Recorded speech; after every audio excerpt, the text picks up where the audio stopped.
지금부터 제9기 기보 벤처캠프 데모데이 및 수료식을 시작하도록 하겠습니다. 여러분 안녕하십니까? 저는 오늘 사회를 맡은 아나운서 박서현입니다. 반갑습니다. 네, 코로나 상황이 조금 심각해지면서 저희가 이렇게 좀 마스크를 착용하면서 함께하고 있는데요. 조금은 불편하시겠지만 오늘 행사 끝날 때까지 마스크 계속해서 함께해 주시면 감사하겠습니다. 오늘 행사에 대해서 제가 좀 간단하게 안내 말씀을 드리려고 합니다. 오늘 행사 6개월 동안 엑셀러레이팅을 통해서 보육된 기업들에 대한 수료증을 전달하는 시간을 마련해 봤고요. 또 우수 스타트업의 피칭을 위해 마련된 자리다라고 소개를 해드리고 싶습니다. 코로나 상황으로 조금은 아쉽게도 전체 기업이 아니라 우수 참여 기업의 피칭만 진행이 된다는 점 양해 말씀 부탁드립니다. 자, 오늘 행사에 앞서서 먼저 좀 바쁘신 가운데서도 자리를 빛내주고 계신 분들 제가 간단하게 소개해 드리려고 하는데요. 심사위원 그리고 내빈분들 소개 시간을 가져보도록 하겠습니다. 하이투자 파트너스 지영종 이사님 참석해 주셨습니다.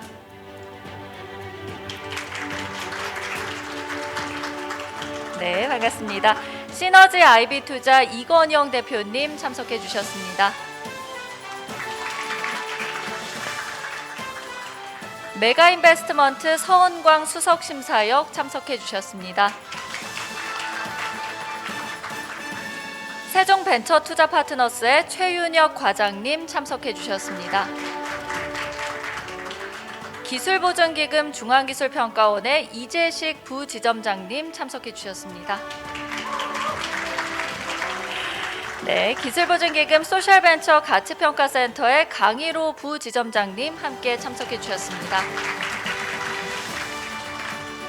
네, 마지막으로 본 행사를 주최하시고 또 중추적인 역할을 해주고 계신 기술보증기금 김영갑 이사님 참석해 주셨습니다.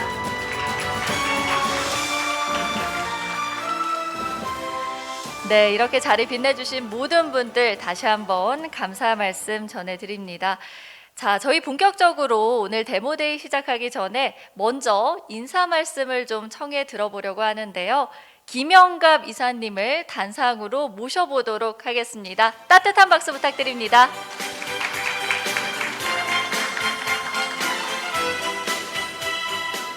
예, 여러분 반갑습니다. 기보의 김영갑이라고 합니다. 좀 더 많은 분을 모시고 행사를 진행했어야 하는데 조금 유감입니다. 그죠? 저희가 이번에 9기가 되었습니다. 곧 10기가 되겠죠. 10기에는 좀 더 성대하게 여러분들을 모실 수 있도록 준비를 하도록 하겠습니다. 저희 9기 기보 벤처 캠프에 참여해 주신 모든 창업자분들께 먼저 감사 인사를 드리고자 합니다. 그리고 우리 사회자께서 말씀하셨듯이 이번에는 총 50개의 기업들이 수료증을 받게 되었습니다. 진심으로 축하의 말씀을 드립니다. 오늘 데모데이에는 12개의 기업이 IR을 준비를 하고 있습니다. 여러분들이 준비하신 참신한 아이디어들이 세상에 널리 퍼져서 여러분들이 소중한 성과를 거둘 수 있는 그런 기회가 오늘 되었으면 합니다. 그리고 이번 9기 캠프에 엑셀러레이팅을 위해서 고생하신 업체들이 여기에 있습니다. 각 업체의 대표님들과 관계자분들께 감사의 말씀을 전합니다. 그리고 오늘은 여러분 조금 전에 소개를 했습니다만은 벤처 캐피탈에서도 오셨고요. 투자를 심사하시는 분, 심의하시는 분 전문가들도 여기 오셨습니다. 이분들에게도 감사의 말씀을 드립니다. 2017년 이후에 저희 기보 벤처 캠프를 통한 기업들이 한 400여 개가 되더라고요. 이들 기업에 우리 기보는 약 600억 정도의 보정을 하였습니다. 그리고 약 35억 원 정도를 직접 에코티에 투자하는 투자 집행을 하였고요. 이들 기업들이 민간 벤처 캐피탈회사 등으로부터 후속 투자를 한 600억 정도 유치를 하였습니다. 이 규모는 회기가 계속될수록 더 커질 것으로 생각이 듭니다. 그리고 또 하나 저희들이 한 20여 건의 기술 이전을 성공을 시켰습니다. 이것도 큰 성과 중에 하나라고 생각이 듭니다.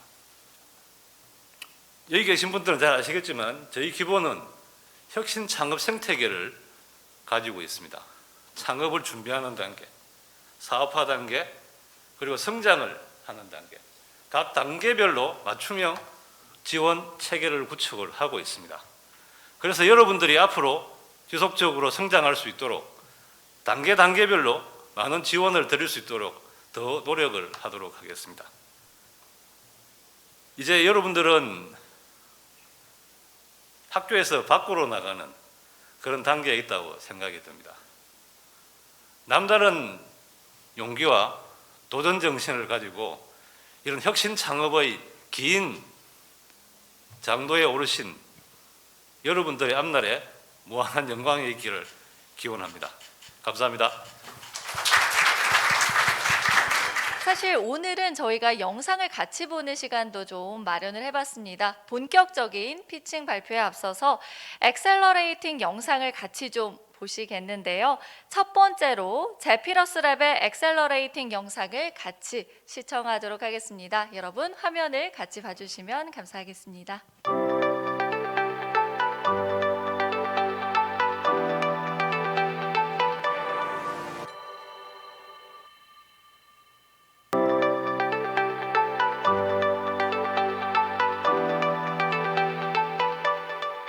이번 제피러스 랩을 통해 가지고 어떤 고민의 상세한 고민들, 실질적으로 운영을 하고 발전하고 앞으로 나아가는 데 있어서 많은 사람들에게 긍정적인 영향을 주는 그런 서비스를 만들고 싶은데, 어떤 식으로 투자를 받을 수 있는지 액션 플랜적인 측면에서 굉장히 꼼꼼하게 멘토링을 좀 해주셨고요. 더 나아가서 사업을 키울 수 있는 방향성까지도 많은 힌트를 주셔서 정말 큰 도움이 되었던 그런 프로그램이었습니다. 기술 외적인 부분에서 부족함이 아주 많았는데 그런 부분에서 좀 체계적으로 많이 준비를 해주셔가지고 앞으로는 이제 저희가 실질적으로 이 배운 것들을 실제 적용을 해서 발전시킬 수 있는 방향에 대한 것들을 기대하고 있습니다. 알고 싶었던 거나 해결 안 되거나 하는 부분까지도 오늘 조언을 받아서 멘토링 받아서 굉장히 좋습니다.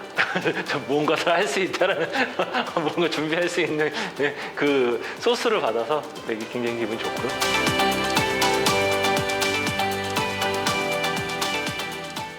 법률부터 특허까지 굉장히 퀄리티 있는 교육을 받을 수 있어서 좋았고요. 최근에 회사 관련해가지고 좀 이제 회사 소개서를 제출해야 되는 경우가 있었는데 거기에 대한 어떤 노하우라든지 뭐 앞으로의 정책 방향이라든지 이런 것들에 대한 도움을 얻을 수 있을 것 같아서 저한테 개인적으로는 좀 크게 도움이 됐었습니다. 일단 진행하면서 굉장히 많이 도움이 됐는데요.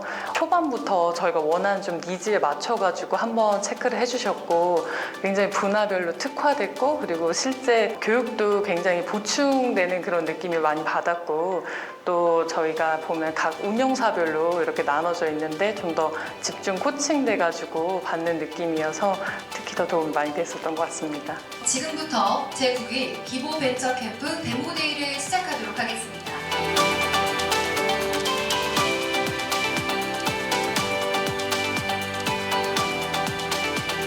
네, 오늘 너무 의미 있었습니다. 준비한 내용을 제가 또 한 번 더 이렇게 발표를 통해 가지고 좀 내공을 좀 쌓은 것 같고요. 질문을 많이 해주셨는데 답을 하면서 또 한 번 제 사업에 대해서 좀 고민할 수 있는 계기를 마련한 것 같습니다. 사실은 많은 고민들을 하고 있는 것이 다른 기업들과의 협업이라든지 아니면 기업을 어떻게 홍보할 것인가 하는 부분들을 좀 고민을 좀 많이 하는데요. 그 관점에서 저희 회사를 잘 홍보하고 저희가 가지고 있는 것을 설득할 수 있는 어떤 기회를 마련하고 그것들을 통해서 향후에 필요한 자금을 유치할 수 있는 그런 과도기적인 단계에 있다고 생각을 하고 굉장히 만족하고 있습니다.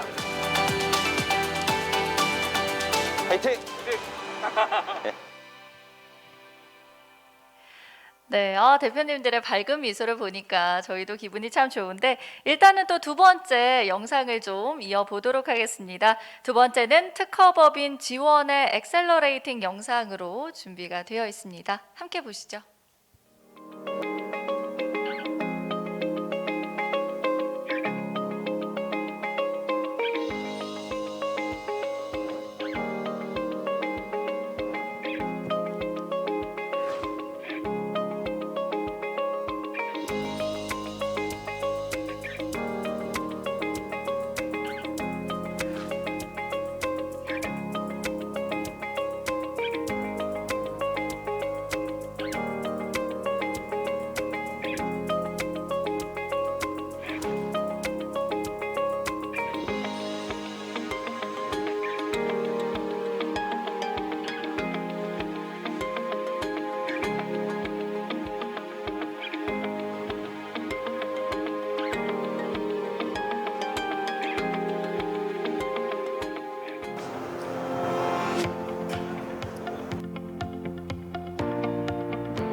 처음엔 사실 기업을 제가 운영을 많이 해본 적이 없다 보니까 각각 교육 내용들이 어떤 도움이 될까에 대해서 잘 몰랐던 것 같습니다. 근데 교육을 들으면서 제가 미처 몰랐던 부분들을 많이 알 수 있었던 되게 유익한 시간이었습니다. 우선 서비스 확장이나 그런 현실적 고민에만 이제 매몰될 수밖에 없는 이런 대표들에게 여러 가지 교육을 통해서 사고의 전환을 일으켜 줄 수 있는 많은 교육을 제공해 주신 것에 대해서 되게 감사하고요. 이 업사이클이라는 시장에 대해서 저희가 이런 활동을 하고 있다는 것을 많이 알리고 싶었고요. 이번 프로그램을 통해서 많이 저희 사업에 대해서 깊은 고민을 좀 하게 됐고 각오와 목표를 갖게 되었던 그런 시간이었습니다. 제가 많이 부족하다고 생각을 했던 것들이 많은 프로그램이 되어 있어서 실질적으로도 많은 도움이 됐었고요. 회사가 전체적으로 좀 스케일업을 할 수 있는 좋은 기회였다고 생각을 하고 있습니다. 이 기복 벤처 캠프를 통해서 알게 된 그런 대표님들과 다른 스타트업 대표님과의 네트워크 이런 것들도 뭐 앞으로 너무 큰 도움이 될 거라고 생각을 하고 있습니다. 저희가 벤처기업의 입장에서는 기술보증기금의 어떤 프로그램을 진행하게 되면 정부 관련 지원 프로그램들이나 또는 이제 하다못해 이런 발표 자리에서 하는 이 피칭이나 이런 것들에 대해서 많은 도움을 받았다고 생각을 합니다. 사실상 1년간은 모든 스타트업이 그럴 겁니다. 많이 이것저것 준비하고 뭐 바쁘고 한데 이번 기보벤처 캠프를 통해서는 실질적인 만남과 이런 교육을 조금 깊게 해주셔서 그런 정말 진짜 배울 수 있도록 강사님들을 배치해 주신 부분에 대해 굉장히 감사하게 생각했습니다. 기간이 되게 짧지만 그래도 거기에 있는 프로그램 하나하나가 초기 기업에 되게 중요한 교육과 필요한 부분을 정말 많이 배웠습니다. 그래서 지금 뭐 초기 기업이지만 그래도 아무 문제 없이 잘 이끌어 나갈 수 있는 그런 프로그램이 아니었나 그런 생각됩니다. 그래도 이제 스타트업의 핵심인 기술이 저희의 기술보증기금을 통해서 인정받고 싶었습니다.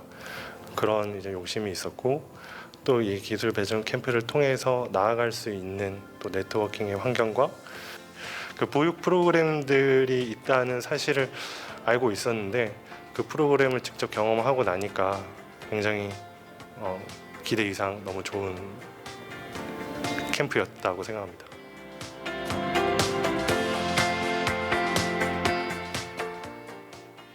네, 도움이 참 많이 됐다라는 이야기를 입을 모아서 해주신 것 같습니다.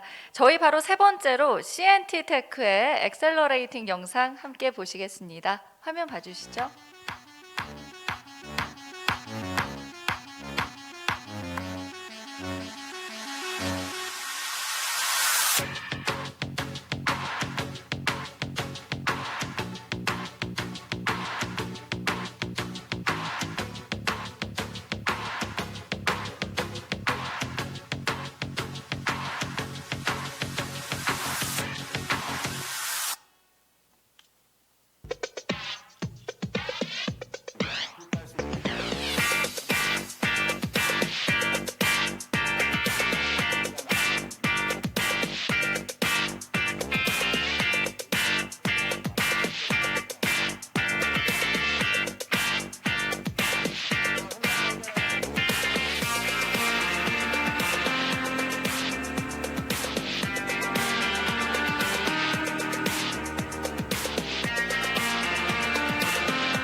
들었던 대표님이 한번 추천을 해주셨거든요. 기술력이 좀 특허가 좀 있다고 그러면은 교수님이 맡기시고 그리고 교육 능력이 좋아서 많이 도움이 됐다고 말씀하셔가지고 한번 지원하고 있습니다.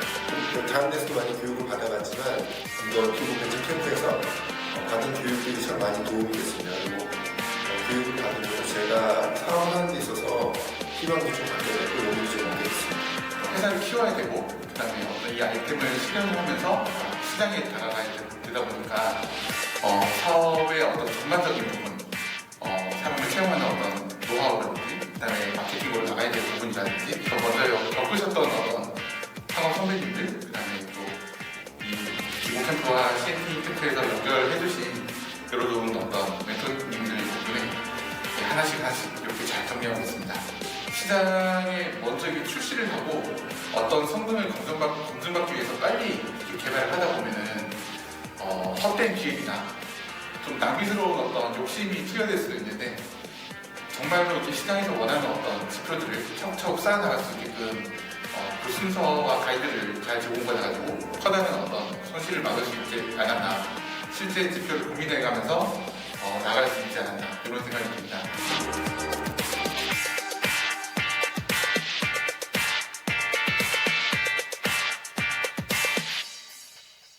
네, 유니콘으로 비상하는 그날을 기다려 보겠다라는 마지막 문구가 인상 깊은 것 같습니다. 저희 네 번째 K 엑셀러레이팅의 영상도 바로 이어서 시청해 보도록 하겠습니다.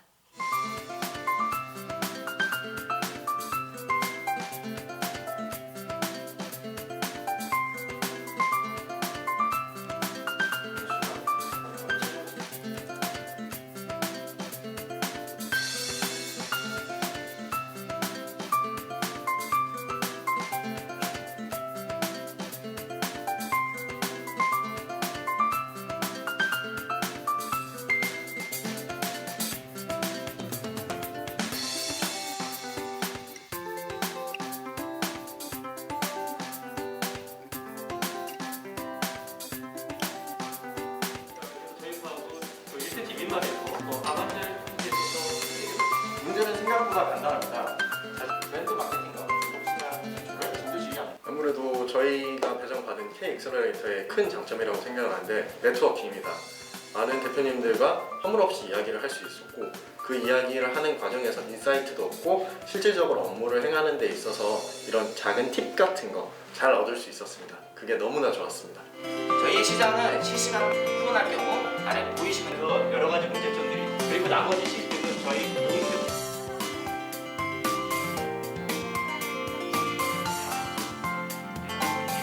일단은 목표했던 것처럼 굉장히 다양한 분야의 전문가들을 만날 수가 있었고 또 예상치 못했던 기쁨은 저와 같은 스타트업 대표님을 만나면서 굉장히 많은 정보를 공유받고 실제로 적용할 수 있다는 것이 되게 큰 소득이었던 것 같습니다. 사업 진행이 좀 부족했던 부분하고 그리고 이제 외부 기관, 투자자분들이 보셨을 때 이제 우리 회사에서 조금 더 보강하고 IR적인 측면에서 조금 더 이제 보완해야 될 부분들을 지적해 주시고요. 또 사업적으로는 마케팅 그리고 PR이나 법률 여러 가지 분야에서의 전문적인 멘토링을 지원해 주심으로써 저희가 사업에 많은 도움이 되었습니다.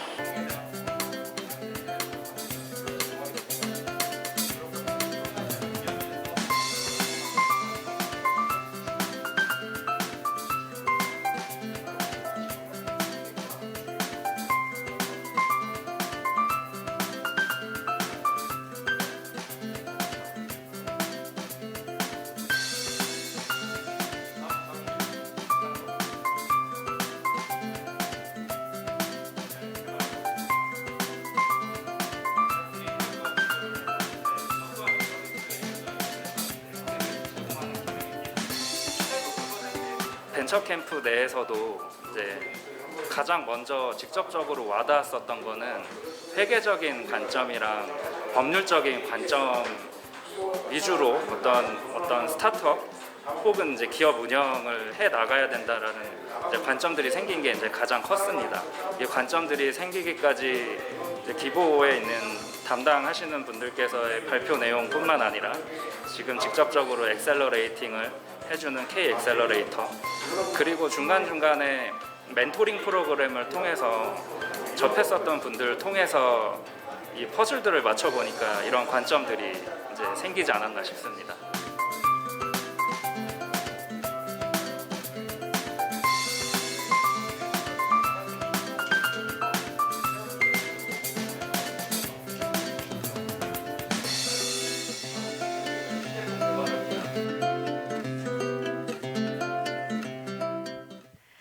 네, 와.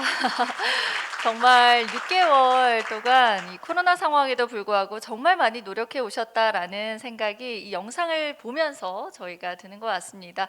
정말 뭐 애로사항도 많으셨을 거고 또 배우신 점들도 많으셨을 것 같은데 저희가 오늘 발표 들어가기 전에 그동안 정말 고생 많았다라는 차원에서 박수 한번 우리 모두를 위해 쳐볼까요? 네, 고생 참 많으셨습니다. 자, 그럼 저희 이제 본격적으로 기보 벤처 캠프 우수 참여 기업의 IR을 시작해 보도록 하겠습니다. 발표 시간은 각 5분 동안 진행이 되고요. 이어지는 질의응답 역시 5분으로 제한해 보도록 하겠습니다. 첫 번째 발표는 산지 직송 그리고 새벽 배송이 가능한 온오프라인몰을 사업화하고 계신 미스터 아빠 서준열 대표님입니다. 벌써 올라와 계신데 따뜻한 박수로 부탁드립니다.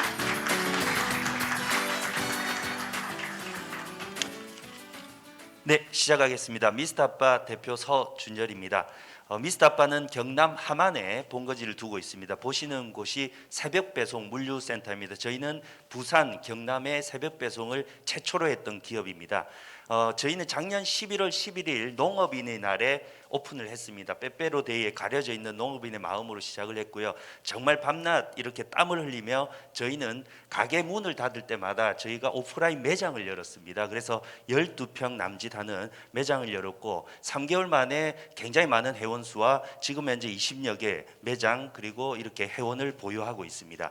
저희는 일반인이 아니고요. 이 업종의 생산부터 도매까지 약 10년, 20년을 경험하신 분들과 함께 창업을 했고 옴니채널 전문가, IT 전문가 그리고 최근에는 테크 기업입니다. 소싱을 위해서 그린랩스와 함께 공동 소싱을 하고 있습니다.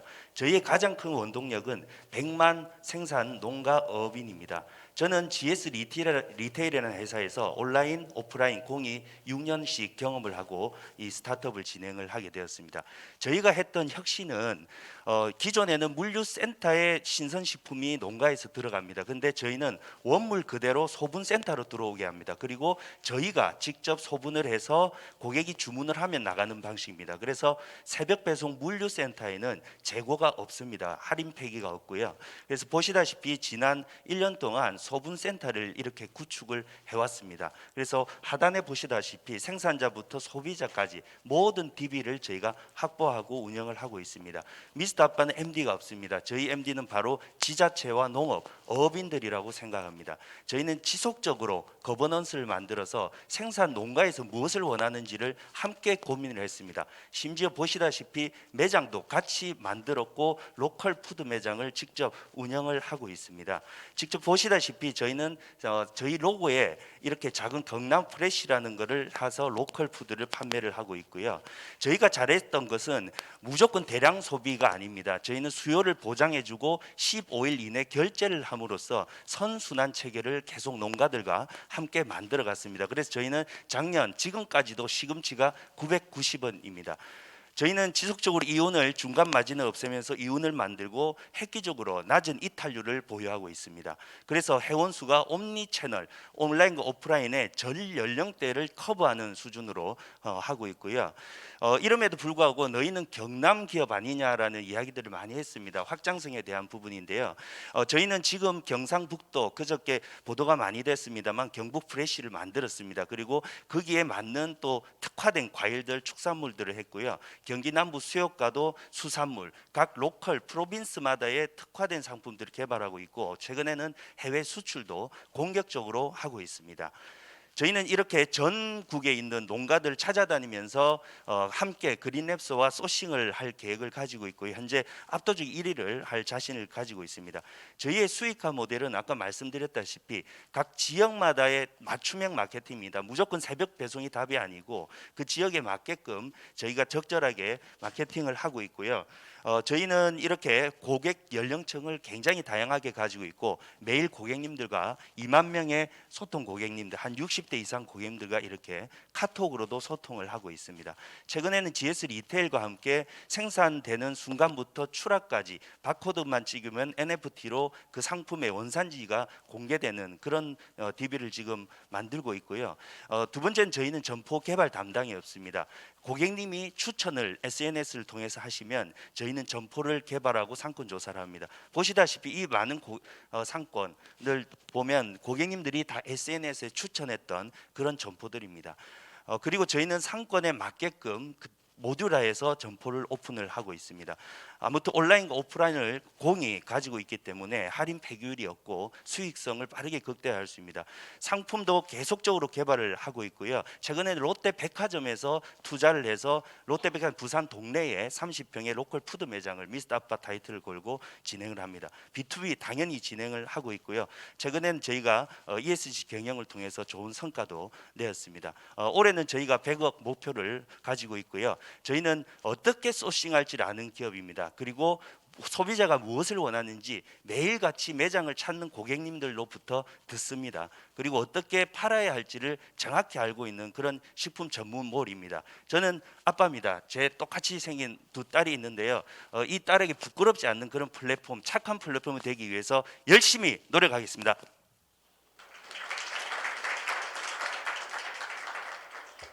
물류 부분은 굉장히 흥미로운데요. 지금은 콜드체인 부분은 아니고 신선식품이 좀 적고 야채를 이쪽 많이 있는데 로컬이 위쪽으로 더 서울 쪽으로 올라오려고 그러면 콜드체인 부분들을 고려를 해야 될 텐데 아주 장기적으로는 말고 중장기적으로 콜드체인을 어떻게 운영할 것인지 계획 좀 주십시오. 지금은 파트너십으로 매식 코리아와 함께 저희가 풀골드 체인으로 서울, 경기, 인천을 100% 지역을 새벽 배송을 하고 있습니다. 이 부분은 딜리버리를 좀 혁신했다는 거고요.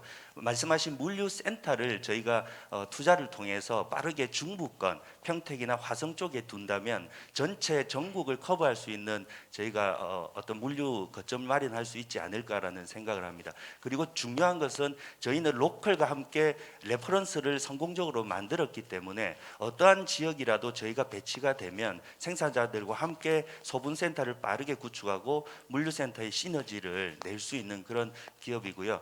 큰 물류센터가 중요한 게 아니더라고요. 수요에 맞게끔 그 로컬에 생산한 걸 로컬에서 소비할 수 있도록, 그리고 이 로컬 푸드가 다른 지역으로 이동하면서 탄소가 배출되지 않도록 하는 선순환 그 착한 플랫폼이 필요한데 저희는 그것을 많이 준비했습니다. 발표 잘 들었는데요. 그 로컬 푸드의 특성상 지역에서 소비해야 된다는 부분에 많이 공감을 하고요.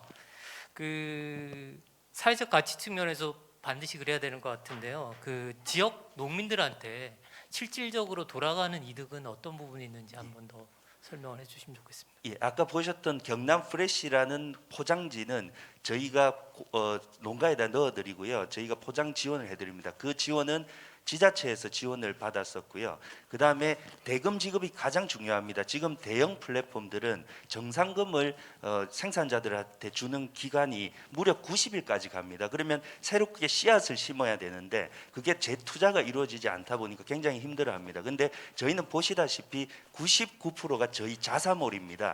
온라인과 오프라인이 저희 자사몰이기 때문에 카드 결제가 되고 승인이 나면 바로 저희 농가에 돈을 내드릴 수 있습니다. 그래서 농가가 조금 더 경제 구조를 좀 빠르게 회복할 수 있게 하고요.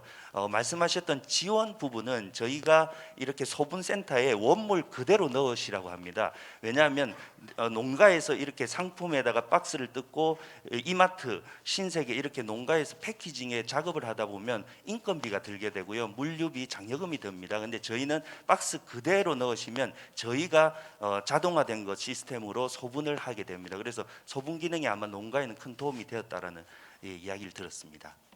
일단 ESG 차원에서 농가에도 좋고 뭐 환경적으로 다 좋다는 건 저도 이해는 되고 있는데 사실 새벽 배송을 하다 보면 이제 비용적 측면에서 굉장히 많이 좀 들어가는 걸로 좀 파악을 하고 있어요. 이렇게 사실 회사 입장에서 대표님 회사 입장에서 수익 창출은 어떻게 하실 계획이신지 질문드립니다. 예, 저희는 오프라인을 합니다. 저희가 오프라인을 했던 이유는 수익 구조를 개선하기 위해서입니다. 저는 온라인과 오프라인 대기업에 있으면서 그 구조를 정확히 파악하기 때문에 저희는 출점을 센터를 하나 만들고 소분센터 하나에 직영점 하나에 9개 가맹점 구조로 갑니다. 그래서 119 전략인데요. 저희가 지금 대구, 경북도 마찬가지입니다. 저희가 매장 직영점을 만들었더니 가맹점 문의가 옵니다. 그러면 그 지역을 새벽 배송을 합니다. 그래야지만 물류, 흔히 말해서 물류로 인해서 버닝되는 것을 계속 줄여나갈 수 있습니다. 그래서 지역에 새벽 배송이 먼저 들어가는 게 아니고 오프라인 매장을 들어가서 그 상권, 걸린 상권에서 고객들에게 많은 입소문을 타고 미스터 아빠라고 하면 달고 그리고 저렴하더라라는 인식이 새겨진 이후에 새벽 배송을 투입하는. 그래서 지금 인천 영종도도 다음 주 오픈이고 그다음 인천 청라도 오픈입니다. 이런 식으로 거점을 마련하면 도미넌트로 계속 오픈하고 새벽 배송으로 마크업을 하는 그런 구조를 가지고 있습니다. 영유아 스마트폰 사용 시간을 관리해주는 앱을 개발하신 알파 스튜디오 서효진 대표님 무대 위로 모시겠습니다. 박수 부탁드립니다. 안녕하세요. 전 세계 아이들에게 계획의 나무를 심어주는 기업 알파 스튜디오입니다. 2020년 대비 2021년 가장 크게 증가한 육아 스트레스는 자녀의 미디어 사용 통제라고 합니다. 그리고 유튜브를 중심으로 우리 아이들이 유해한 콘텐츠에 노출되지 않을까 참 걱정되는 요즘인데요. 이에 저는 부모의 스마트폰을 사용하는 미취학 아동들을 대상으로 스마트폰 스스로 교육 헬로 플래닛을 개발하여 서비스하고 있습니다. 저희 서비스는 스마트폰 사용 관리 앱입니다. 부모는 자녀가 사용할 수 있는 앱과 그리고 요일별 허용 시간을 설정해 줄 수 있습니다. 그리고 아이들은 보시는 화면에서와 같이 30분 이내에서 얼마나 사용할지 스스로 계획을 세우고 계획한 시간이 끝나면 이를 지킬지 말지를 게이미피케이션으로 결정하게 됩니다. 저희는 더 나아가서 우리 아이들이 이후에 어떤 일을 할 건지까지도 스스로 계획을 세우게 해서 자발적으로 스마트폰을 반납하도록 유도하고 있습니다. 저희는 단순히 우리 아이들에게 스마트폰 사용을 못하게 하는 것이 아니라 아이들이 스마트폰을 스스로 통제할 수 있는 자기 통제력을 키워주는 것을 목적으로 하고 있고 이를 위하여 자폐 스펙트럼 아동들을 대상으로 하는 ABA 행동치료를 기반으로 메커니즘을 설계하였습니다. 더불어 저희는 실질적인 문제 해결을 위하여 다양한 전문가들과 함께 연계 활동을 진행하고 있습니다. 저희는 지난 3월 베타 서비스를 출시하여서 누적 2만 다운로드 중 32%가 자연유입이라는 고무적인 수치와 함께 저희가 의도한 대로 자발적으로 스마트폰 사용을 중단하는 비율이 그렇지 않은 비율보다 4배나 더 높음을 입증해냈습니다. 더불어 현재 저희는 관리 툴 기능에 집중하고 있는데요. 이 관리 툴을 보다 더 잘 사용할 수 있는 부분 유료화를 도입하였습니다. 이후 저희 사용자들을 락인할 수 있도록 부모를 대상으로는 보다 전문적인 스마트 미디어 교육 솔루션을 제공할 계획이고요. 그리고 우리 아이들에게는 보다 직접적인 놀이 콘텐츠라든지 아니면 장난감 같은 그런 직접적인 보상을 얻을 수 있는 구조를 마련해 나갈 것입니다. 그리고 이러한 보상들은 B2B로서 수익 창출로 이어질 것으로 기대하고 있습니다. 마지막 단계로서 저희는 글로벌 키즈 콘텐츠 플랫폼이 되기를 기대하는데요. 저희 서비스를 사용하는 아동들을 대상으로 보다 양질의 콘텐츠를 추천하거나 프로모션하는 그런 플랫폼 비즈니스를 할 수 있을 것으로 기대합니다. 자녀의 스마트폰 사용을 통제하기를 바라는 85.9%의 부모가 저희의 잠재 유저이며 저희는 유사 서비스를 통해서 저희 서비스의 확장성과 수익성을 엿보았습니다. 더불어 저희가 정말 글로벌 키즈 콘텐츠 플랫폼이 된다면 저희는 10조 원의 아동 에듀테크 시장과 2조 원의 아동 게임 시장을 공략하는 그런 글로벌 진출 창구가 될 것입니다. 저희는 현재 싱가포르에 소프트 런칭하였습니다. 이를 통해서 유저의 서비스 지표와 그리고 글로벌 진출 가능성을 입증할 계획이고 이후 몇 차례의 검증을 거쳐서 국내에는 MBC의 뽀뽀뽀 IP를 활용하여서 뽀뽀뽀 스마트폰 플래닛이라는 이름으로 출시를 계획하고 있습니다. 저희는 내년 한 해 이 서비스의 정식 출시와 글로벌 출시에 힘을 쓸 것이고 그리고 B2B로서의 사업 확장을 계획하고 있습니다. 이후 저희 서비스가 키즈 컨텐츠 플랫폼이 될 수 있도록 노력해 나갈 것이며 이와 동시에 초등용으로의 확장을 계획하고 있습니다. 네, 저는 NHN 카카오게임즈 NC를 거치면서 다수의 게임을 글로벌 서비스하였고 다수의 사업 계획을 경험을 가진 그런 사업 기획자입니다. 그리고 저희 멤버들은 게임 개발을 해본 경험이 있는 그런 실력자들로 구성되어 있으며 다양한 전문가들과 함께 저희 서비스의 문제 해결을 위해서 애쓰고 있습니다. 네, 저희 알파 스튜디오가 실효성 있는 스마트폰 관리 툴을 만들어서 우리 아이들의 스마트폰 가해주 문제를 해결할 수 있도록 그리고 저희가 글로벌 키즈 컨텐츠 플랫폼이 될 수 있도록 많은 기대와 응원 부탁드립니다. 네, 이상으로 발표를 마치겠습니다. 네, 대표님 발표 정말 잘 들었습니다. 일단은 주력으로 타겟하고 있는 연령층이 정확하게 어딘지랑 그리고 실질적으로 이제 아이들의 거부 반응이랑 부모님은 거부 반응이 없을 것 같거든요. 이 부분에 대해서 그러니까 게이미피케이션으로 좀 해소를 하신다고 하는데 조금만 더 사례로 얘기해 주시면 편할 것 같아요. 네, 알겠습니다. 우선 화면으로 좀 설명을 드리자면은 저희의 타겟은 본인의 스마트폰이 없어서 부모의 스마트폰을 달라고 조르는 아동입니다. 본인의 스마트폰을 사주고 나서는 보다 강력한 통제 수단인 구글 패밀리 링크와 같은 서비스를 사용해서 통제를 하게 되고요. 그렇지 않고 부모의 스마트폰을 달라고 조르는데 좀 컨텐츠 자기주도성이 생겨서 원하는 컨텐츠가 생겨서 부모를 조르는 아동들이 대상이 있고요. 어떻게 이 아이들을 통제하느냐에 대해서 말씀을 주셨는데 지금 보시는 것처럼 저희는 아이들이 계속해서 행성에다가 자기의 나무들을 심게 만들고요. 이 행성을 멋지게 꾸밀 때마다 아이들이 더 높은 계급을 달성하게 합니다. 그래서 이러한 성취로서 아이들의 행동을 좀 유도하는다고 좀 이해해 주시면 좋을 것 같습니다. BM 모델 설명하시면서 처음에는 인앱 퍼체스로 나가면서 2단계에서는 조금 락인하는 부분들이 설명이 됐고 네. 세 번째는 컨텐츠 플랫폼으로 구성을 하신 로드맵에 대해서는 인정합니다.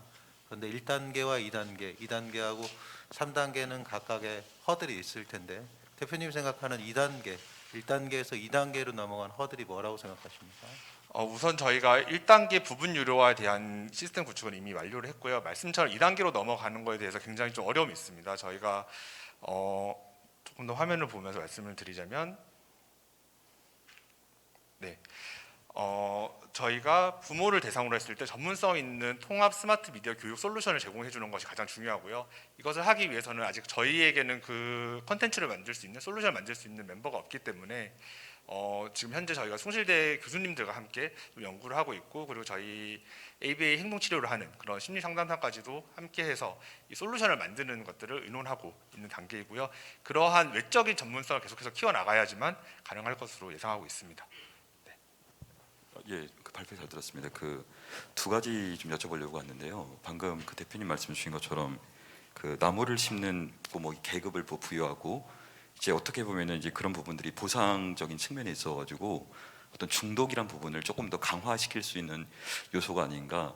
그래서 어떻게 보면 이게 약간 좀 공존하기 어려운 가치라고 첫 번째 그 질문이고요. 두 번째는 저희가 아무래도 뭐 통신사들이나 아니면 제조사들 또 아까 말씀한 구글 등 해서 소프트웨어들이 직접적으로 진출했었을 때 이런 부분에 대한 어떤 대응 저희 차별점이 어떤 부분이 있을까 말씀 주시면 감사하겠습니다. 네, 우선 두 번째 질문에 먼저 답을 드리자면은 저희는 구글 패밀리 링크나 SKT 잼이 제공하는 그런 통제 기반의 서비스가 아니고 아이들이 스스로 계획 세우고 스스로 중단하도록 유도하는 시스템이라는 점을 좀 강력한 차별점으로 말씀을 드리고 싶고요. 저희 서비스가 그 자폐 스펙트럼 아동을 대상으로 하는 ABA 행동 치료를 기반으로 하고 있는데 이 ABA 행동 치료에서 가장 기본적인 메커니즘이 아이들에게 어떤 강화를 시켜주는 거 있습니다. 그 강화라는 게 아이들에게 칭찬하고 더 잘했다라는 어떤 성취를 느끼게 해주는 거고요. 저희가 주고 있는 이 계급이나 그리고 너가 만들어 놓은 멋진 행성에 대한 칭찬들이 일종의 강화의 한 형태라고 봐주시면 게 가장 정확할 것 같고 이를 통해서 뭐 저희가 너무 재밌는 콘텐츠를 넣어서 아이들이 저희 서비스에 과몰입하게 만드는 그런 유형은 그런 소지는 없다라고 좀 봐주시면 좋을 것 같습니다. 그 같은 선상에서 좀 비슷한 질문이긴 한데요. 네. 저희가 1차적으로 지금 제공하는 서비스가 자녀의 스마트폰을 통제하는 서비스인데 저희가 이제 향후 단계 3에서는 저희가 가고자 하는 방향이 이제 키즈 컨텐츠 플랫폼이 돼버리면은 제가 키즈 컨텐츠 플랫폼 같은 경우는 결국 저희가 플랫폼을 역할을 하려면은 그 아이들이 많은 유입이 되어야 되고 리텐션이 높아야 되고 그리고 소비되는 그 시간이 높아야 이제 저희가 플랫폼으로 성장할 수 있는데 이 부분에서는 저희 1단계 목적과 3단계 마일스톤이 너무 좀 괴리가 상충되어 있는 게 아닌가라는 좀 생각이 드는데 이 부분에 대해서 어떻게 생각하시는지 궁금합니다. 우선 저는 게임을 만들어 오다 보니 이러한 키즈 컨텐츠들이 우리 아이들에게 유해하다고 생각하지 않습니다. 특히 저희가 제휴하고 있는 두브레인이라는 업체는 이런 디지털 컨텐츠로서 아이들의 인지 발달을 높이는 그런 컨텐츠를 만들고 있는데요. 우리 아이들에게 지금 가장 중요한 것은 유해한 컨텐츠를 보다 정제된 컨텐츠들을 즐기는 것이라고 저는 생각을 하고요.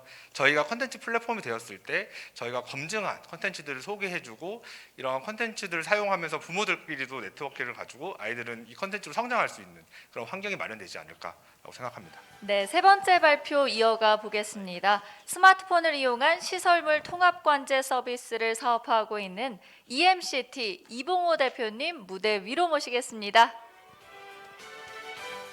네, 안녕하세요. EMCT 대표 이봉호입니다.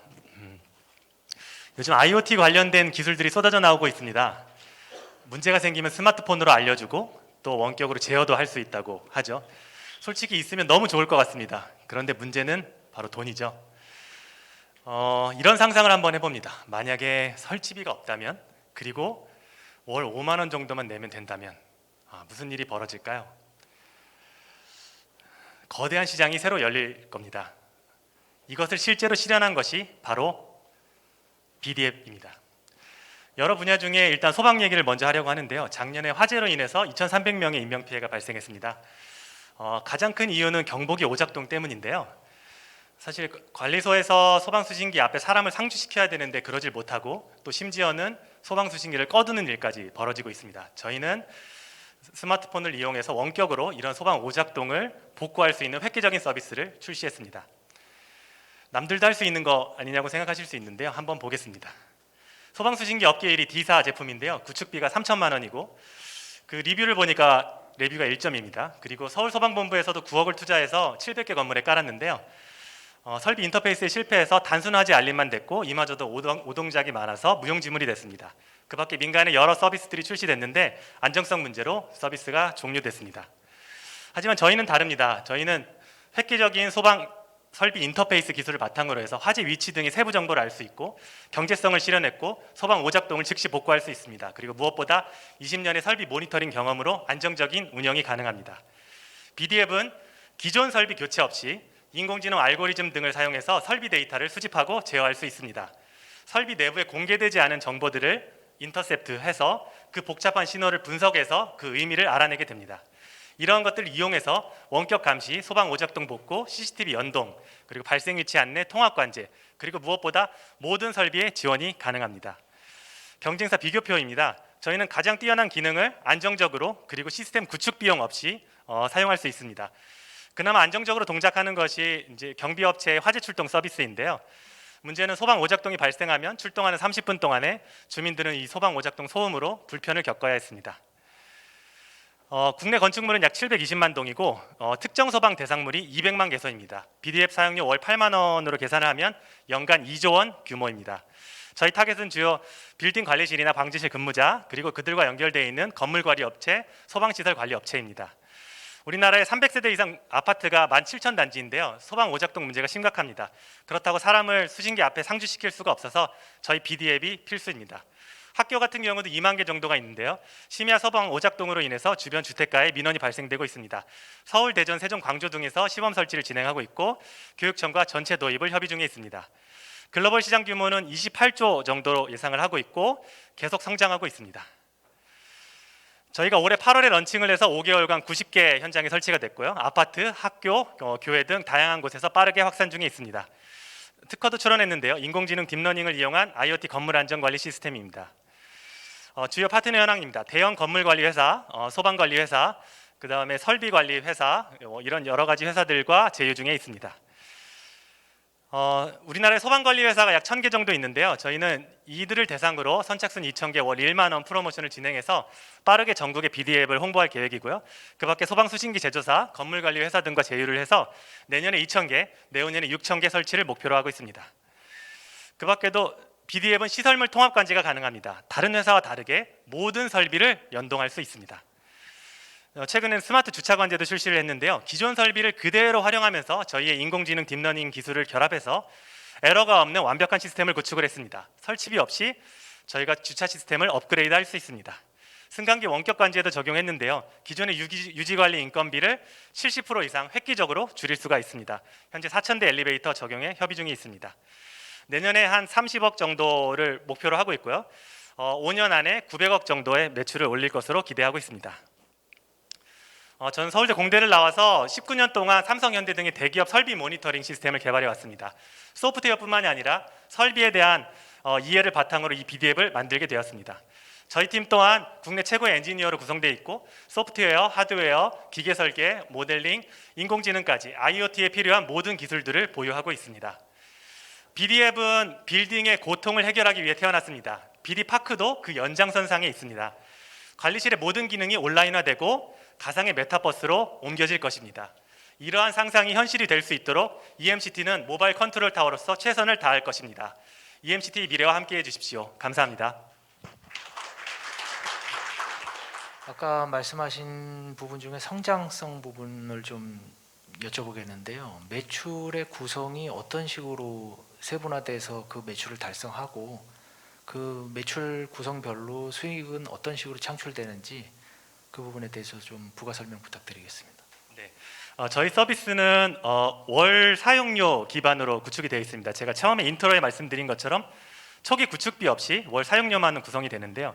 소방 같은 케이스는 월 사용료 없이 월 8만 원 정도로 현재 예상을 하고 있습니다. 그래서 이 월 8만 원으로 이제 시장 규모는 이제 2조 원으로 보고 있고 저희가 내년에 2,000개 정도를 소방 쪽에 설치를 할 수 있을 것으로 예상을 해서 현재 10억 정도 매출 규모를 보고 있고요. BD파크 같은 경우도 저희가 설치비는 별도로 따로 없이 월 관리비가 이제 30만 원 정도로 되고 거기도 마찬가지로 그 이제 누적 설치 개수를 늘려서 마찬가지로 한 10억 정도 타겟으로 하고 있는 중입니다. 또 이제 BD 엘리베이터 같은 경우도 엘리베이터 같은 경우는 이제 저희가 그 엘리베이터 관리 업체로 판매를 하다 보니까 설치비 없이 한 15,000원에서 2만 원 정도 타겟 가격을 지금 설정을 해놓고 그래서 현재 2개 엘리베이터 업체하고 한 4,000개 공급하는 걸 지금 협의 중에 있고 우리나라에 지금 한 880개 정도의 엘리베이터 관리 업체가 있고 77만 대의 엘리베이터가 있기 때문에 그거를 장기적으로 전체에 설치하는 방향으로 영업을 진행할 계획입니다. 기술적으로 엘리베이터인 경우에는 MCM 모듈이 없는데 그거는 어떻게 통신을 해서 제어하거나 또는 워닝을 줄 생각이신가요?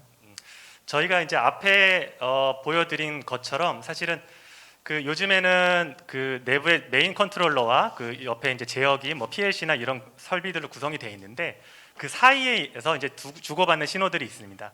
저희가 그 신호들을 분석을 해서 그 의미를 알아내서 거기서 실제 데이터를 수집을 하게 되는 구조로 되어 있습니다. 대표님 말씀하시는 거는 그 이벤트를 발생을 해서 이제 그 문제점을 발견하는 것은 이해했고요. 문제점이 발견되면 이제 엘리베이터의 문제를 관제 앱이나 또는 애인에게 알려줘야 되잖아요. 근데 그 앱들은 엘리베이터 통신을 못하면 무용지물이잖아요. 그래서 머신의 통신은 어떻게 해결할 건가가 질문이었습니다. 네. 그 일단 데이터를 수집을 한 다음에 저희 현장에 이제 이 BD콘이라고 하는 일종의 뭐 엣지 서비스라고 할 수 있는 이런 단말기가 하나가 들어가게 되고요. 이쪽에서 실제 이제 데이터를 건물에 있는 네트워크나 아니면 모바일망이나 로라망이라든가 이런 다양한 통신 방식을 지원을 해서 실제 클라우드 서버로 전송을 하고 휴대폰으로 이제 그 이벤트를 전송해 주는 그런 형태로 구성이 되어 있습니다. 소비자는 그러면 엣지 장비를 사는 건 아니기 때문에 돈이 안 들지만 우리는 초기 투자가 좀 들겠네요. 네, 맞습니다. 엘리베이터 한 대당 엣지 장비는 얼마 정도로 생각을 하고 계시는 거예요? 저희가 이제 하드웨어 코스트 자체는 한 8만 원 정도로 예상을 하고 있고 실제 설치하는 이제 인력비가 아마 15만 원에서 20만 원 정도 들 걸로 현재 예상을 하고 있습니다. 그러면 1년간은 이분 포인트가 되고 이 1년을 더 이상 끌고 가야지만 구조가 나오는 거네요. 네네, 맞습니다. 그래서 처음에 초기 투자가 좀 필요한 부분이 있습니다. 예, 사실 지금 그 영위하시려고 하는 그 사업들 자체들이 아까도 있었지만 뭐 지먼스도 있고 저희 우리나라 이제 ADT 캡스도 있고 이렇게 그렇게 대형 어떤 회사들이 아니고 나서야 좀 어려운 부분들이 특히나 이제 계약서나 이런 계약상의 문제에 있어서 치안 그리고 화재 이런 부분에 대한 문제가 저희로 인해서 발생을 했었을 때 그런 거에 대한 어떤 뭐 보험이라든지 그런 어떤 부분은 어떻게 되어 있나요? 일단 저희가 이 시스템을 구성을 할 때 이걸 하기 전에 이제 현대라든가 삼성에 굉장히 고가의 설비들에 대한 인터페이스하는 그런 기술들을 많이 개발을 했고 거기서 가장 중요한 것은 고가의 뭐 100억짜리 장비에서 설비에 무언가 영향을 주는 이런 일들이 절대 없어야 하기 때문에 저희가 이런 단말기를 설치하고 신호를 인터셉트해서 가져올 때도 절대로 설비에 어떤 영향을 조금도 주지 않도록 그런 부분에 대해서 충분히 다 고려를 하고 보안적으로도 충분히 다 고려가 되어 있는 상황입니다. 그걸 통해서 설비의 영향을 없애면서 모니터링할 수 있는 그런 기술들을 가지고 있습니다.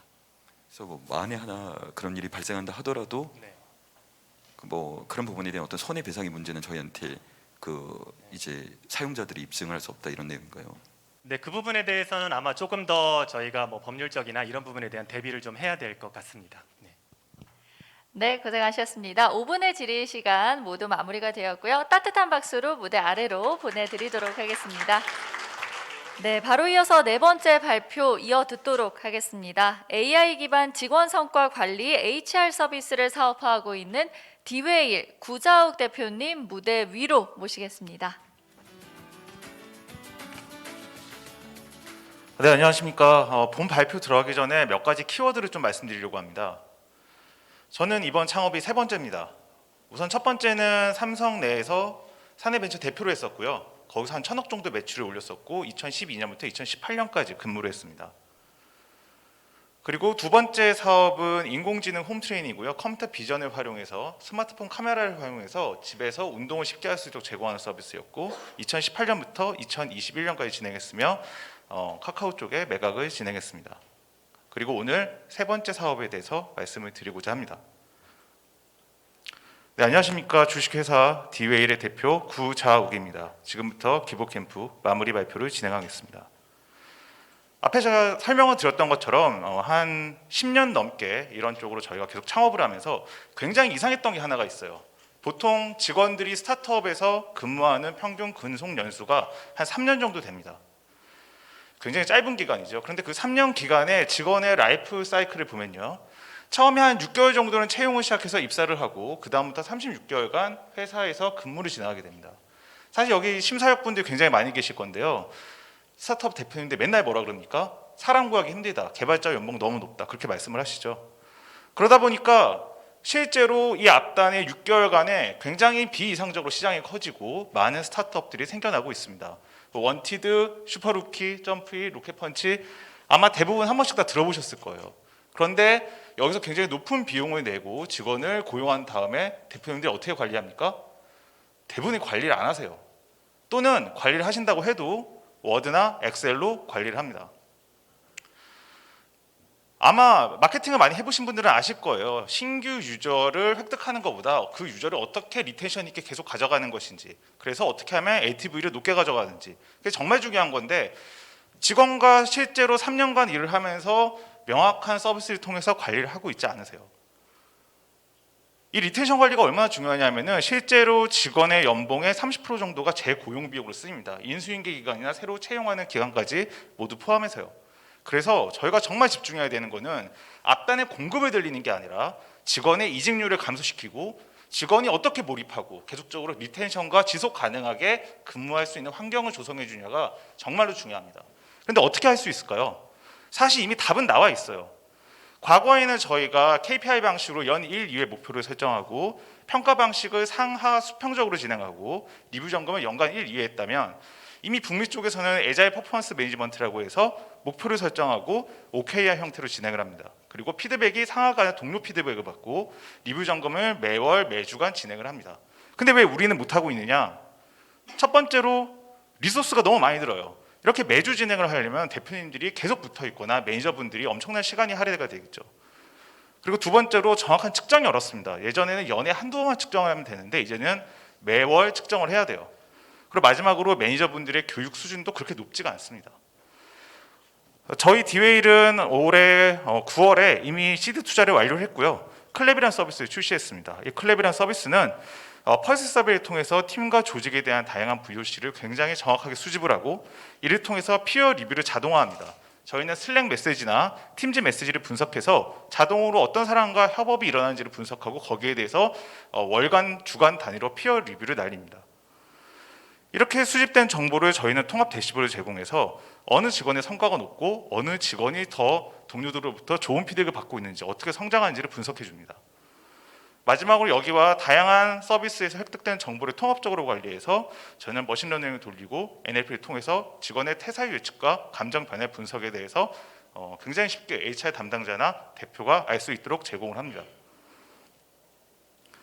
네, 저희 디웨일은 이미 제가 한 10년 넘게 창업을 하면서 이미 완성된 팀이고요. 짧게는 최하 3년, 길게는 10년에서 12년까지 저와 함께한 팀들로 구성이 되어 있고 대부분이 삼성 출신이나 네이버 라인에서 상품 개발 또는 CTO를 진행했던 사람들로 구성이 되어 있습니다. 아마 저희 회사에 대해서 좀 더 알고 계시다면 훨씬 더 저희가 고성능으로 성장할 수 있다는 걸 알 수 있으실 거고요. 이미 20개 이상의 기업의 온보딩을 완료했고 내년에도 더 빠르게 성장할 예정입니다. 더 디테일한 내용 Q&A에서 답변 드리도록 하겠습니다. 감사합니다. 지금 현재 우리 회사 자본금이 얼마인가요? 저희는 4억 투자를 받았고요. 현재 한 25% 정도 소진했고요. 최초 납입 자본금은 얼마인가요? 저희 창업자끼리요. 네. 창업자끼리는 소규모로 500만 원으로 시작을 했습니다. 앞서 창업했던 두 개 회사에서 얻은 자본 이득은 어느 정도 수준이신가요? 뭐 지금 여기서 조금 스토리가 긴데 앞에서는 저희 사내 벤처 대표였고요. 거기서 저희가 이제 퇴사를 할 때는 크게 제가 금전적으로 이득 본 부분은 없었고요. 그리고 두 번째 창업을 했으니 카카오 매각을 진행하는데 제가 생각하는 매각 저희 팀이 가져올 수 있는 부분 대비 저희가 거기에 이제 락인이 되죠. 그 엑시스를 하게 되면 몇 년간 이제 근속을 해야 되지 않습니까? 그 금액이 좀 좋지 않다고 생각해서 대표는 엑시스를 하고 싶어 했고 저는 최종 그 엑시트하는 계약 단계에서 저희 팀을 데리고 나와서 바로 재창업을 했습니다. 권리를 포기하고 이제 창업을 하신 거네요. 네, 맞습니다. 제가 주식을 한 뭐 20-30% 가지고 있었는데요. 다 넣고 나왔습니다. 알겠습니다. 그리고 두 번째 질문인데 네. 그 프로그램이 그 어떤 그러니까 고용주한테는 어떤 좋은 피드백을 주지만 네. 그 고용인한테는 어떤 효과가 있을까요? 그 부분을 조금 더 설명을 드리면요. 저희가 이제 매월 발간하는 레포트가 있어요. 실질적으로 이런 피어 피드백이나 기존의 고용주가 굉장히 하고 싶어 했지만 대부분 썼던 게 구글 폼이나 말씀드린 대로 엑셀을 사용했고요. 저희가 발간한 레포트를 봤을 때 저희 클랩 펄스 서베이를 했을 때 직원들의 만족도와 실제 응답률이 과거 대비 한 4배 이상 높게 나타났거든요. 그 이유가 직원들이 상호 평가를 하면서 수직적으로 평가하는 것보다 훨씬 더 이게 본인의 성과를 잘 표현할 수 있고 그리고 자기네들이 성장하고 있다는 그런 목표의식을 가지기 때문에 사실 스타트업에 많은 직원들이 오는 가장 큰 이유가 본인의 성장입니다. 그걸 어떻게 관리하고 동료들끼리 자극을 받을 수가 중요한데 저희는 그 부분에 대해서 굉장히 다양한 서비스 제공한다고 이해해 주시면 되겠습니다. 그 연계해 가지고 지금 이 통계가 표본이나 몇 개나 되는 데이터인지 설명해 주실 수 있나요? 여기 참여한 사람은 약 한 120명 임직원입니다. 120명. 네. 두 번째는요. 우리가 이제 이직률 관리를 한다는 게 장점이잖아요. 네, 맞습니다. 이제 통계적으로 비포하고 애프터에 대한 레포트를 가지고 이만큼 네. 퍼포먼스가 있다라고 해야 되는데 그러한 데이터는 가지고 계시나요? 저희가 8월 9일에 설립을 하고 9월에 투자받은 이후에 이제 10월부터 2개월간 저희가 이제 서비스를 빠르게 지금 성장을 시키고 있고요. 북미 쪽에서는 실제로 이런 방식으로 퍼포먼스 매니지먼트를 했을 때 가트너 발표에 따르면 평균적으로 40% 이상의 근속 연수가 더 높아진다고 말을 하고 있습니다. 직원의 퍼포먼스도 기존에 대비 20% 이상 증가를 하고요. 다만 그거를 저희들의 데이터를 보여드렸으면 더 좋았을 텐데 아직은 저희가 그런 기간이 짧아서 저희 데이터는 조금 어려울 것 같습니다.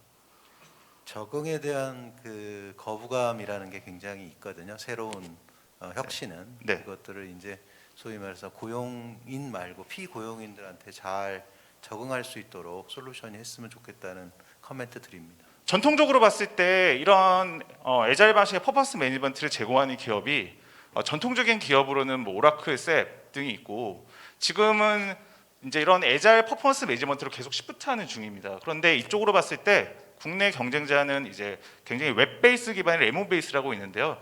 여기는 굉장히 전통적인 웹 UI 방식을 사용을 하고요. 저희는 앞서 말씀드렸지만 슬랙이나 팀즈 같이 메신저에 완전히 붙여서 사용자의 편의성이 굉장히 높았기 때문에 실제로 저희 서비스 사용했을 때 임직원이나 매니저분들이 이런 퍼포먼스 매니지먼트에 들어간 리소스가 70% 이상 감소하고 시간이 훨씬 더 절약되는 효과를 보여드리고 있습니다. 그래서 이런 부분을 사용했을 때 고객의 만족도는 다른 기업보다 훨씬 높게 나타나고 있습니다. 평가로 그 활용되고 있는 자료들이 그 또 수집이 되고 또 제공되는 데 있어가지고 이게 네. 개인정보법 위반이 되거나 그런 요소는 없는지. 개인정보법이라고 하면 보통 이제 직원들이 입사를 할 때 본인의 평가 정보나 개인 정보에 대해서 회사의 동의를 얻고 그리고 저희의 서비스를 진행할 때는 이 서비스의 데이터가 저희 회사에 보관되긴 하지만 이 데이터는 엄연히 회사의 것이고요. 저희가 마음대로 들여다보거나 하진 못합니다. 다만 최초의 서비스 약관일 때 식별하기 어려운 정보로 치환을 해서 저희가 마케팅이나 연구 자료로는 활용할 수 있다의 동의를 받고 있습니다. 고생 많으셨습니다. 네, 감사합니다. 네, 저희가 5번째 발표로 넘어가 보겠습니다. 온라인 쇼핑몰 통합 선정산 서비스를 사업화하고 있는 올라핀테크 김상수 대표님 무대 위로 모시겠습니다. 안녕하세요. 대한신용평가 기반 B2B 공급망 금융 플랫폼 올라를 운영하고 있는 김상수입니다. 배민의 스토어 진출 그리고 마켓컬리의 상장 등 연일 뜨거운 이슈로 가득한 이커머스 시장은 올해 217조까지 자연 성장할 것으로 예측되고 있습니다. 하지만 이 시장이 이렇게 빅 컴퍼니들로만 이루어진 것은 아닙니다. 여전히 42만 개 이상의 재무 구조가 취약한 중소상공인들로 이루어져 있고요. 이들은 짧게는 10일, 길게는 60여일 이상의 커머스들의 정산 주기로 인해서 매출이 올라갈수록 오히려 현금 유동성에 심각한 곤란을 겪는 셀러들로 이루어져 있습니다. 그래서 이러한 불편을 해소하기 위해서 기존에도 선정산 서비스들은 있었습니다. 하지만 까다로운 정산 계절을 변경해야 하고 제출하기 어려운 서류를 다량 제출해야 하는 등 어려움이 많았고요. 무엇보다 커머스하고의 업무 협의가 전제되어야 했고 첫 이용 시에 5일 이상이 걸리는 폐쇄적인 서비스들이었습니다. 그러한 불편함을 저희는 보시는 이 프론트 페이지로 해결하고 있습니다. 셀러는 자신의 판매 관리자 아이디, 패스워드만 입력하면 1분 내에 본인이 이용할 수 있는 선정산 금액을 바로 확인할 수 있고 간단한 비대면 전자계약만 체결하면 바로 선정산 서비스를 이용할 수 있습니다. 이러한 극도의 편의성은 금융사와 자사 보호를 위한 기술력으로 뒷받침됩니다. 1분 내에 수집된 100여 가지의 데이터로 셀러들의 판매 현황과 성실도를 측정하고요. 최종적으로 RM 스코어링을 더해서 회수되는 데 문제가 없는 채권 LTV를 산출하게 됩니다. 저희가 출연한 이후에 셀러들은 압도적인 서비스 속도감과 통합 채권 유동화라는 멀티커머스 채권 유동화에 대해서 굉장히 칭찬해주고 계시고 금융사는 올라와 함께 협업해서 채권 유동화 시장이라는 거대한 채권 금융시장에 진입할 수 있는 점에 대해서 칭찬해주고 계십니다. 14개 이상의 커머스 데이터 수집 능력 그리고 사업자의 판매 현황 모니터링을 통해서 저희들은 다수의 금융사와 선정산 및 금융 파이낸싱 상품 제공을 하고 있으며 내년에 대해서 어떻게 확장할 것인지를 논의하고 있습니다. 저희들은 서비스의 확대 외에도 정보통신부 장관상 등 기술력을 확보해 나가고 있는 구체적인 회사입니다. 2020년 6월 서비스를 출시한 이후에 저희들은 지금 11월 말 기준 1,550억 원 이상의 자금을 사업자들에게 공급하였고요. 11월 한 달에만 222억 원을 초과 지급하는 성장을 이루고 있습니다. 이 중에 회수되는 데 부실이 발생한 채권은 단 한 건도 없었습니다. 매월 모든 지표 30% 이상씩을 성공하고 있는 올라는 기존에 존재했던 선정산 서비스 플레이어들을 모두 제치고 지금은 1금융권 서비스와 경쟁을 하고 있는 회사로 성장하고 있으며 2021년에는 매출액 10억 원을 초과 달성할 것으로 예정되어 있습니다. 저희는 이 다음을 준비하고 있습니다. 기존에 제공하고 있던 선정산 서비스 외에도 홈쇼핑, 라이브 커머스 그리고 풀필먼트사들의 물류 데이터를 더해서 전국적으로 금융사와 온 오프라인 사업자 전체를 아우르는 핀테크 플랫폼으로서 자리 잡기를 계획하고 있습니다. 2022년에는 홈쇼핑 채권 분석 엔진을 추가 개발 진행 중에 있고요. 이를 활용해서 홈쇼핑 및 라이브 커머스 벤더들이 이커머스 셀러들과 똑같은 초간편 선정산을 이용할 수 있도록 할 것이며, 빅테크 대출 중개 상품의 단점인 데이터 소싱 능력의 한계를 올라핀테크의 수집 능력으로 커버하여 2단계의 대출 중개 상품을 계획하고 있고, 이를 위해 3월 달에 온라인 대출 중개 모집인 자격을 취득할 예정입니다. 이러한 마일스톤을 차근차근 달성하면 올라핀테크는 5년 뒤 약 300억 이상의 매출을 달성할 큰 회사로 성장할 수 있는 곳입니다. 저희들은 2020년 6월 서비스를 출시하고 올 4월 시드 투자를 완료하였으며 지금 현재 12월 내로 시리즈 A의 투자금이 납입될 예정에 있습니다. 또한 저희들은 특허 2가지, 그리고 직접재산권, 그리고 기술 연구 인증 등 서비스의 확장뿐만 아니라 테크사로서 테크의 능력을 확보해 나가고 있는 진취적인 팀입니다. 대표의 능력만으로는 이 핀테크라는 것을 이뤄낼 수는 없습니다. 대기업 근무 경험, 그리고 커머스 직접 근무 경험을 가지고 사업을 기획하고 금융권에서 백엔드 개발 14년 이상의 경험을 보유한 CTO로서 서비스가 개발되고 있는 올라핀테크는 총원 12명 3개의 본부로 나뉘어져서 고객의 목소리를 바로바로 프로덕트에 제공하고 있는 유기적으로 구성되어져 있는 조직입니다. 앞으로 저희들이 5년 내에는 사업자 번호 하나로 본인의 매출을 확인하고 이 확인된 매출을 통해서 금융 서비스를 그 누구보다 쉽게 쓸 수 있는 핀테크 플랫폼으로 성장하기를 계획하고 있습니다. 이상입니다. 그렇습니다. 대형 커머스 안에서 채권 유동화라는 컨셉은 굉장히 훌륭한 것 같은데요. 우리 리스크 매니지먼트 모델이 두 가운데 있잖아요. 리스크 매니지먼트 모델은 등급화가 굉장히 중요한데 우선 그것이 공급자 기반의 그 리스크인지 아니면은 우리가 이제 그 안에 있는 소규모 셀러들에 대한 리스크 등급인지가 첫 번째 궁금하고요. 그것이 결과적으로 채권 할인과 관련한 부분에 연동이 되는 건지 질문하고 싶습니다. 네, 우선 올라핀테크가 평가하고 있는 지표는 사업자의 그 판매 현황과 성실도를 평가를 하게 됩니다. 그러므로 인해서 결국 그 셀러가 어디에서 활동하는지는 아직까지는 금융회사가 인정해주는 커머스 그 판의 셀러들로만 현재 서비스를 제공할 수 있는 한계성은 있습니다. 또한 이 셀러들을 스코어링한 결과를 저희들은 예를 들어 똑같은 1,000만 원의 그 미정산 채권을 가지고 있는 셀러가 둘이 있다고 하더라도 어떤 아이템 카테고리를 어떻게 팔고 있고 환불률이 얼마나 되며 고객을 얼마나 만족시키고 있는지에 따라서 똑같은 1,000만 원의 미정산 채권도 어떤 셀러는 500만 원을 저희로부터 선정산을 받을 수 있고요, 어떤 셀러는 200만 원을 선정산을 받을 수 있는 등, 즉 금융사의 입장에서 안전하게 채권을 회수할 수 있는 그 성실도를 반영해서 이제 선정산을 제공을 하고 있습니다.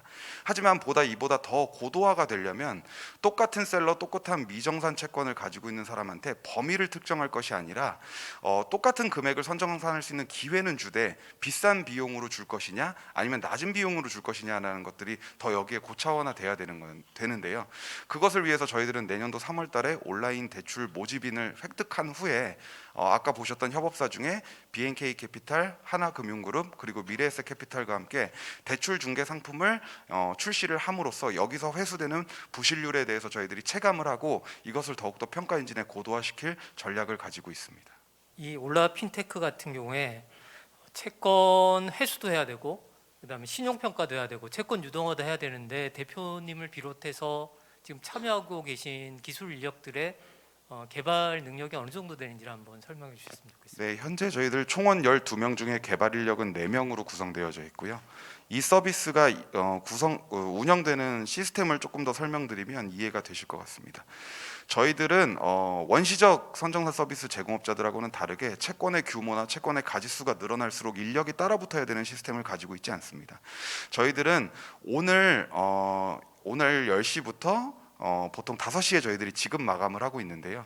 이 사이에 한 번이라도 지급을 받은 모든 셀러는 매일 밤 1년 365일 자정부터 08시까지 한 번 더 데이터에 대한 배치 대상이 되게 됩니다. 그래서 지난달에 이제 선정산을 받았든 어제 선정산을 받았든 잔여 채권이 회수되는 것이 남아 있는 모든 셀러는 저희들한테서 매일매일 모니터링을 이제 그 모니터링을 통해서 데이터 수집이 되는 자동화 구조로 되어져 있고요. 그로 인해서 개발 인력이 뭐 지금 이 정도 규모를 이루는 데 있어서 개발 인력이 부족하진 않지만 아까 보여드렸던 저희 핀테크 B2B 핀테크 플랫폼이 되기 위해서는 앞으로 계속해서 개발 쪽의 인력은 충원이 좀 돼야 되는 상황입니다. 그래서 저희들이 회수 방식도 그 뭐 사람이 쫓아다니고 채권을 저희들이 뭐 받으러 다녀야 되는 구조는 아니고요. 저희들이 매일매일 특정 셀러가 커머스로부터 얼마만큼의 정산금을 받는지를 계속 트래킹을 하게 되고 그만큼씩만 저희들이 CMS 집금 동의 과정을 거쳐서 저희들이 집금해 오는 방식으로 저희들이 회수가 되고 있기 때문에 사업자 입장에서는 뭐 특정 만기가 존재하는 대출 상품처럼 상환을 준비해야 되는 것이 아니라 저희들의 선정산 서비스를 쓰고 나서 매일매일 커머스로부터 정산되는 자금을 본인의 계좌에 보관만 해두면 저희가 그 파샬로 이것이 원금이 제로화 될 때까지 회수하는 방식으로 모든 것들이 다 오토매티컬리하게 돌아가고 있습니다. 저 사용하는 기업의 그 이거 회전대 방식으로 저는 이해가 되는데요. 자금 사용하는 기업에서 선정산 받고 다시 회수대까지의 그 기간은 어느 정도 잡힙니까? 네, 커머스의 정산 주기마다 다른데요. 현재 대한민국에서는 오픈마켓이라고 흔히 통칭되는 매일매일 정산이 이루어지지만 그 정산의 대상은 약 10여일 전에 거래인 것. 이런 이제 오픈마켓 필드가 있고요. 그 다음에 사입을 기반으로 해서 60여일, 90여일 뒤에 지급하는, 아까 전에 미스터 아빠의 대표님께서도 유통시장의 그러한 부분에 대해서 말씀을 해주셨는데 채권 하나하나의 종류마다 다르고 모든 채권이 저희들한테 전산적으로 넘버링이 돼서 해당 회수 타겟 일자에 맞춰서 회수가 되고 있기 때문에 15일, 30일, 60여일, 90여일짜리 채권으로 모두 종류화되어져 있습니다. 네, 고생 많으셨습니다. 질의응답 모두 마무리하도록 감사합니다. 하겠습니다. 네, 자 저희가 바로 이어서 이제 6번째 발표 이어가 보도록 하겠습니다. 레깅스 애슬라이저복 제조 또 온라인 쇼핑몰을 사업화하고 있는 콘치웨어 박혜욱 대표님 발표 시작해 주시면 감사하겠습니다. 네, 안녕하세요. 패션 디지털 트랜스포메이션 콘체어의 박혜욱입니다. 더 낮은 인건비를 찾아 이동한 패션 산업과 봉제 산업의 리드 타임은 너무나 깁니다. 한국에서 중국으로, 중국에서 베트남으로 이동한 리드 타임은 최장 6개월까지 길어졌고요. 그에 따른 리스크는 더욱더 높아졌습니다. 데이터는 끊임없이 실시간으로 트렌드를 알려주고 있지만 패션 산업은 6개월 후의 트렌드를 예측하며 디자인을 하고 있었습니다. 저희는 이 문제를 3가지 방법으로 해결을 하려고 합니다. 해외에 있는 봉제 산업을 국내로 이동하여 스마트 팩토리를 구축 후 자동화할 예정입니다. 또한 글로벌 경쟁력을 갖춘 브랜드를 런칭하여 스마트 팩토리에 안정적인 물량을 제공할 생각입니다. 그런 후 트렌드 리포트를 제작하여 철저하게 데이터로만 디자인을 할 예정입니다. 저희는 2019년도 9월 빅데이터를 활용하여 당시에 가장 핫했던 애슐레저룩이라는 키워드를 가지고 콘체어를 런칭을 하였는데요. 애슐레저룩이라는 아이템은 디자인이 단순하며 부가적인 단추나 액세서리가 필요 없는 아이템으로 국내 생산이 가능하며 추후 스마트 팩토리에 최적화된 아이템이라고 생각하여 첫 번째 브랜드로 선택을 하였습니다. 저희는 2021년 1월부터 12월까지 누적 매출 71억 원을 달성하며 빠르게 성장을 하고 있습니다. 저희가 이렇게 빠르게 성장한 이유는 내부에서 개발한 트렌드 리포트를 통하여 빠르고 실패 없는 디자인을 만들고 있는데요. 저희의 트렌드 리포트는 내부 데이터와 경쟁사 데이터를 크롤링하여 우선순위 추천값을 대시보드로 옮겨서 디자이너에 대한 의존도를 낮추고 재고율을 30%까지 획기적으로 절감을 하였습니다. 저는 2005년부터 2009년도까지 중국 광저우, 후이동, 심양 등의 의류와 신발 공장을 직접 설립한 경험이 있고요. 2010년도부터는 다양한 커머스를 통하여 커머스와 제조에 대한 경력이 풍부하게 있습니다. 저희는 전 세계에서 가장 빠르다는 동대문의 리드타임 생산 방식을 도입시켰습니다. 저희가 개발한 트렌드 리포트를 통하여 보고 없이 빠르게 샘플을 제작하고 있으며 시장의 판매 반응을 보고 대량 생산을 결정하는 방식으로 재고율을 획기적으로 낮춘 생산 시스템이라고 이해해 주시면 감사할 것 같습니다. 저희가 생각하는 스마트 팩토리의 초기 모델입니다. AI 자동 미신기와 자동 재단기, 자동 포장기 등으로 원가를 34%까지 추가로 절감시킬 수 있으며 이를 통하여 높은 수수료를 가지고 있는 홈쇼핑과 라이브 커머스 등에 입점하여 더 많은 트래픽과 더 빠른 성장을 기대하고 있습니다.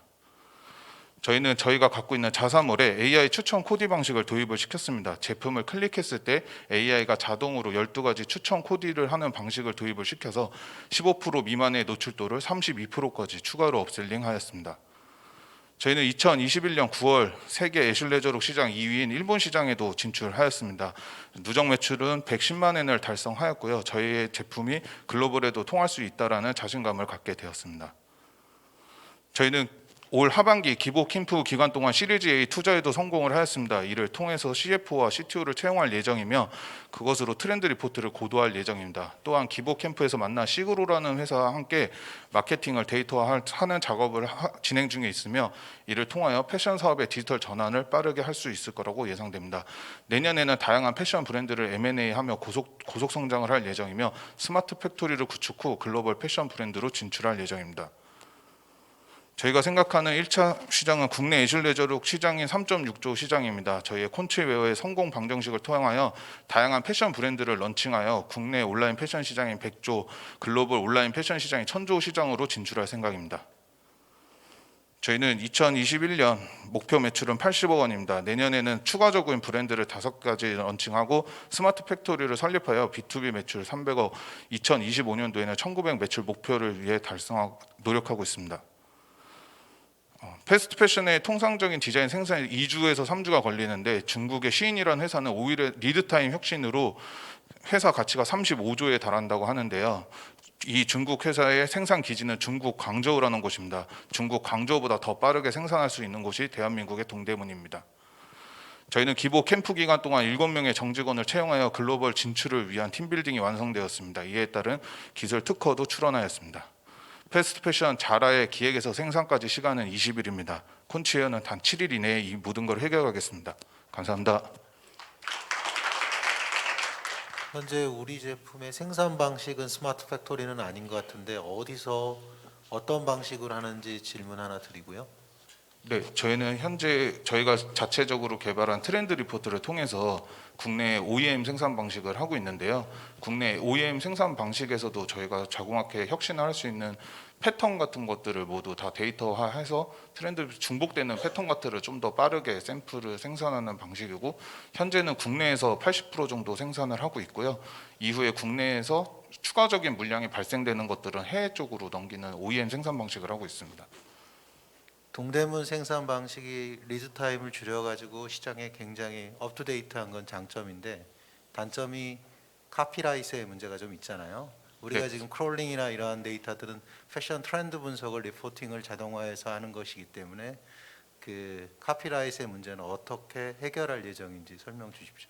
네, 저희도 그 문제에 대해서 심각하게 고민을 해서 첫 번째로 런칭한 브랜드가 애슐레저룩 브랜드고요. 애슐레저룩 같은 경우에 기본 티셔츠, 기본 스포츠 브라타, 기본 레깅스 등으로 카피에 대한 이슈가 없고 오히려 리드타임이라든지 글로벌 경쟁력의 원사를 가지고 있는 효송이라는 회사의 원사를 가지고 와서 그런 카피에 대한 이슈는 없게끔 하고 있습니다. 저는 매출 구조에 대해서 좀 여쭤보겠는데요. 지금 창업 초기에 80억 매출을 순수하게 제조로 했다 그러면 대단한 건데요. 지금 자사 쇼핑몰도 운영하고 있는 걸로 보이는데 이 애슐레저복을 순수하게 직접 그 OEM 형식으로 제작해서 판매한 것만으로 이 정도 매출을 달성한 건지 그거에 대해서 좀 답변. 네, 맞습니다. 현재는 저희가 내부 데이터를 중요하게 보기 때문에 플랫폼 이점 매출은 한 10% 정도밖에 되지 않고요. 자사몰인 D2C 매출이 거의 90% 정도라고 보여지고 있습니다. 그리고 저희가 아무래도 제가 패션 쪽에 다양한 경험이 있기 때문에 원가 자체를 낮춘 생산 방식으로 저희가 마케팅 룸이 발생되어 총 매출의 20%에서 30% 정도 마케팅을 써가면서 매출을 성장시키고 있습니다. 지금 발생한 매출은 전부 자체 브랜드로만 발생한 건가요? 네, 맞습니다. 네. 대표님 그 저희가 발표에서 생산적인 부분들은 많이 얘기를 해주신 것 같은데 이제 저희가 패션 쪽이다 보니까 이제 생산 쪽에 한 축이 있고 또 다른 한 축은 이제 판매 쪽이 있는데 저희가 패션 쪽에서 이제 브랜드 밸류나 마케팅 전략이 이제 굉장히 중요하다고 판단되는데 저희는 내부적으로 어떤 역량을 갖추고 계시고 어떤 방식으로 지금 이제 마케팅 전략을 펼쳐나가시는지가 궁금합니다. 제가 생각하는 패션은 결국에는 지금 시장을 주도하고 있는 MZ 세대를 타겟을 하고 있습니다. 그래서 MZ 세대들이 있는 패션에 대한 다양한 생각들을 함께 공유를 하고 있고요, 팀 내에서. 그래서 과거에 브랜딩이 중요하다고 했다라고 하면은 지금은 MZ 세대들이 빠르게 배송을 받고 합리적인 가격에 쇼핑을 하는 거에 대한 재미를 느끼고 그들만의 그런 문화와 컨텐츠가 생산되는 거에 저희는 흥미를 가지고 있고요. 그런 것들을 국내 생산과 결합하여 그런 것들을 장점으로 해서 진출할 생각입니다. 네, 그러면 이것으로 질의응답 마무리하도록 하겠습니다. 네, 감사합니다. 고생하셨습니다.